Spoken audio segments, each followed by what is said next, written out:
Nous continuons notre parcours de carême.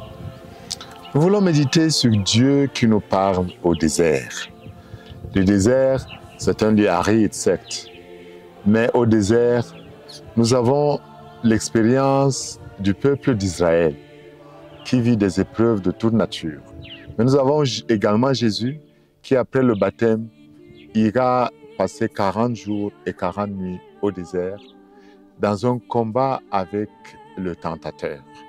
Le désert est donc souvent vu comme un lieu d'épreuve, un lieu de tentation, un lieu de dénuement, un lieu qui laisse l'homme exprimer ce qui est dans sa nature la plus extrême.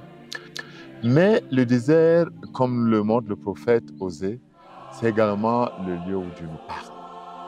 Nous avons cette belle phrase du prophète Osée: « Je conduirai mon bien-aimé au désert et je lui parlerai cœur à cœur. » Pendant ce temps de carême, où Dieu nous conduit de nos esclavages à la liberté, Dieu veut nous parler. Mais nous devons créer des moments propices afin que Dieu puisse nous parler. Moments de silence intérieur et extérieur. Et ça donne au désert une autre dimension importante, la dimension de la transformation.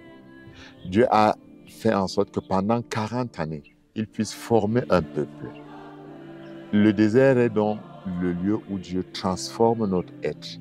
Et ceci se vit, bien évidemment, par une écoute assidue de la parole de Dieu, par des temps de prières profondes où nous nous enfermons dans notre chambre, c'est-à-dire nous entrons dans notre cœur, mais c'est également le moment pour nous transformer, de vivre le pardon, de vivre la réconciliation, d'améliorer les relations avec nos frères et sœurs.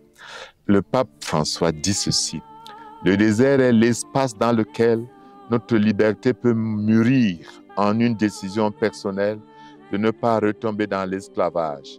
Pendant le carême, nous trouvons de nouveaux critères de jugement et une communauté avec laquelle nous engager sur une route que nous n'avons jamais parcourue auparavant. » Le désert, c'est donc un lieu d'une certaine nouveauté qui peut nous faire peur, mais allons-y.